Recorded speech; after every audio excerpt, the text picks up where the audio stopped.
Hey, what's going on, guys? I'm Mr. here. Today I'm back with, the Pellinore deck profile. Now, I know that I was supposed to give you all a deck profile in December with the new support, which I will. I still will get a whole of new cards and do deck profile on that. However, this is just something that I wanted to make.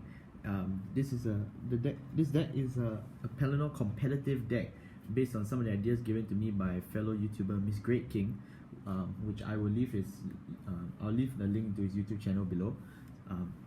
So he gave me some ideas on a more competitive Pellinore deck. Honestly speaking, it's not a big change from the current Pellinore deck that I play. However, it is more expensive, definitely, than the Pellinore Budget deck, but it focuses a bit more on different combos due to different ratios and grades. It does not follow the traditional builds of having 8 grade 3s, 10 grade 2s, 15 grade 1s, so on and so forth, but it is still quite effective considering how this deck is an Exo clan, and it's quite okay, honestly, and I've been playtesting this build. It works pretty well.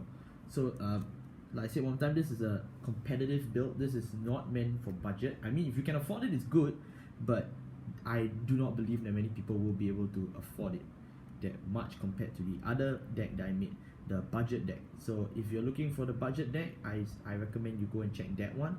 But if you're looking for something a little bit more competitive and really has that little kick to beat a little more clans than usual, you can try this.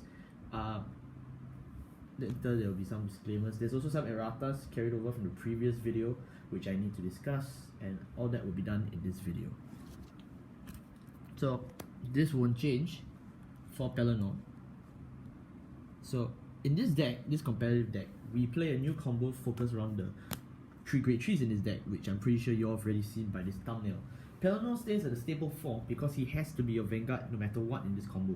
So because of his second skill, the Vanguard skill, count last 1, after unit rearguard attacks, bounce it back to the hand, which is incredibly effective in doing multi-attacks. I'll get to the combo in a minute.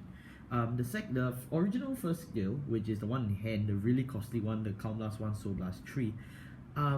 In this deck, there are games where you actually can do this. If you just don't end up using any soul blast in the early parts of the game, this is very affordable and actually very doable now. However, if you choose to follow up with the new combo that has been brought up to me by Misgrade King in this deck and is strengthened in his deck, then you won't be able to use this combo at all. You certainly will not be able to afford the soul blast 3 because you'll be using the soul for Sagramore most of the time. So that's that. This card really, if you want to go into a more in-depth talk or whatnot, you could just see the budget profile, or if you just really want me to make explanatory video once and for all on Ezreal versus Pellinore, since that's all the big hype on Gold Paladin standard, I'm more than willing to discuss about that if I have the time.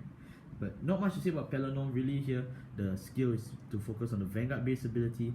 The second ability for the Superior Rite is really conditional, don't bet on it. Next one is now 3 copies of Sagramore. This deck has 10 grade 3s. So you should already know Sagramore's skill, Vanguard Rearguard, but you mostly put in Rearguard. When placed, Soul Blast 1, draw a card, call a card from your hand, and that's it. But it's not that's it, because you can use this every time it's placed. So the combo, which I will explain now by talking about Max Slash. Max Slash is the other grade 3 that you are essential on that is totally essential on the board. Vanguard Rearguard, but it's going to be the Rearguard. When he attacks, count blast 1, call a card from your hand, gain 5k. So I'm pretty sure you can start to already see what this combo is supposed to look like. Pellinore is meant to bounce the cards back to your hand. Obviously, that card I'm referring to is Sagramore. So you can use Sagramore Soul Blast, call something that helps for multi-attack. Then bounce Sagramore, use Max Slash, call back Sagramore. Sagramore uses his skill again, call something else, and thus you have quite a good multi-attack. I actually didn't realize this combo beforehand. I was theory crafting with the whole Lobbyist Shooter Pellinore combo. That was what I strongly believed in. Of course, I see that this combo is actually way more effective. However, this does mean you do not play the traditional 8 grade 3s, you have to play 10, which is honestly, I'm adapting to this. I think this is quite okay, but for those really strict players, you may have a problem with this.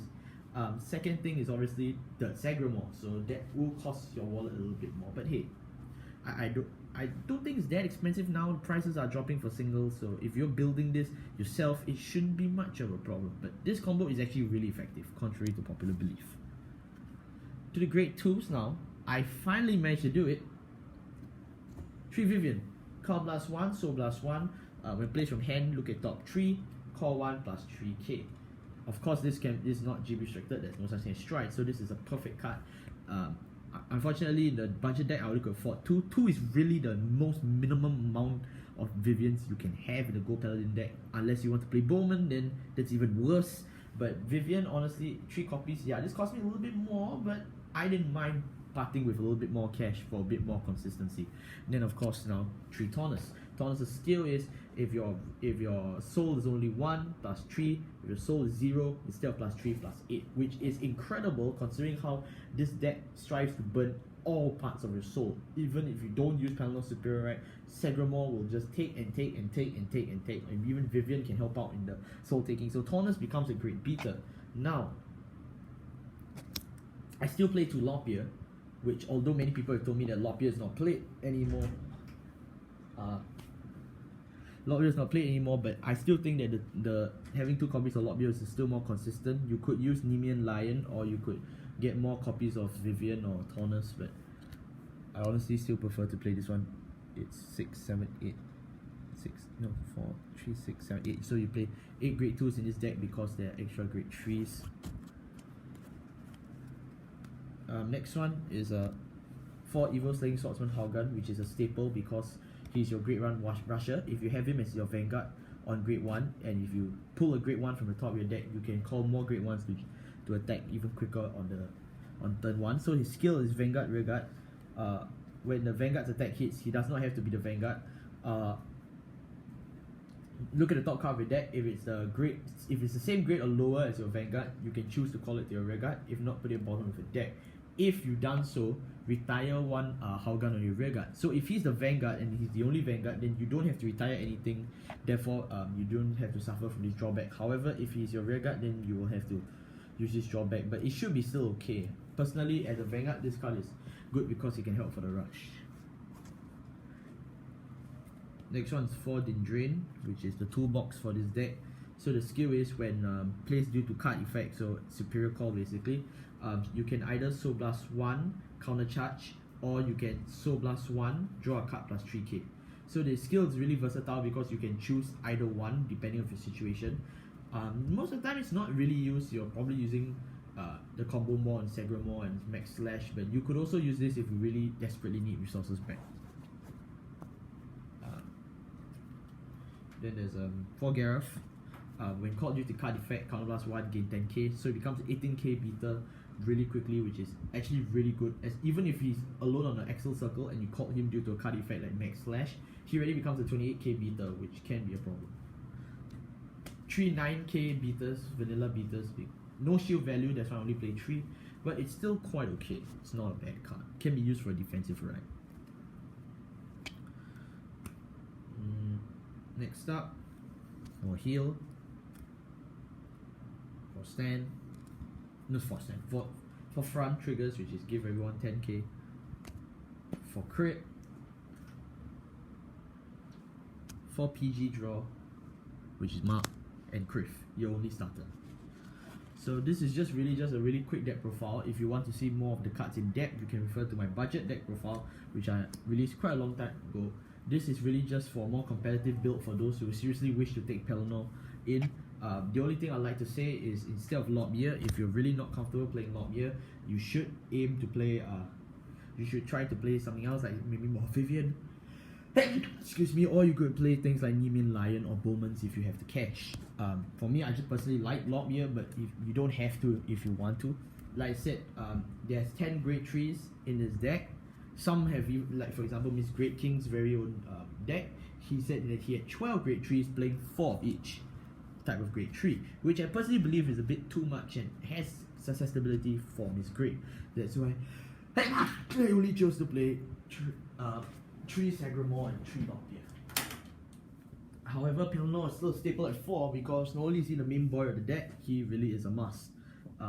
Last but not least, before I mention, for Excel markers.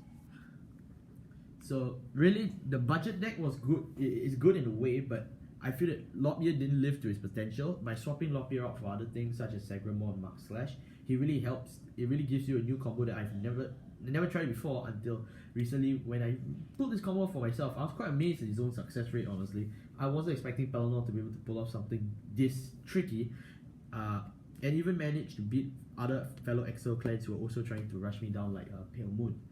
So, personally, I can't say I would never deem Pellinore as a bad deck. I still think it has a chance. However, I think it's safest to say that we can safely wait for the next next booster pack to really tell whether Gold Paladin can shine or not. I know many people say Ezreal's not meta, Pellinore's not meta, nobody from Gold Paladin is in standard meta, Murakumo is the more dominating clan, which yeah, is true, but I still feel that Pellinore here can have a chance somewhere or another. He doesn't have to be the best card in the game, but he can definitely shine back in one way or another. And if the next support can guarantee something brand new or something to just settle problems of typical Gold Paladin decks, even for Ezreal even. I know Windflame Line Wonder Ezreal is confirmed for the next box. But who knows, maybe there'll be other stuff. Maybe, I don't know, what's that guy called? Spring Breeze Messenger or something may just come back and just help boost Gold Paladin back to a new way you've never seen before, and it will really put in the spotlight for people to consider playing it more. Enough of that said, like I said one more time, if you want to see more of the cards in depth, you should really refer to my budget deck. This one is really a more competitive deck. It is more expensive, so please do not ask me in the comments, if I don't have this, what should I do? Because seriously, this is the most competitive and most expensive version of the deck, except for the Lobbier, like I said. You can swap that out for Vivian, Vivian and the Taunus. Other than that, that's really all I can say. Thank you all so much for watching this video. The Blade Master profile will be coming soon. I am trying to deliver it on time, but thank you all so much for watching, and I'll see you all next time.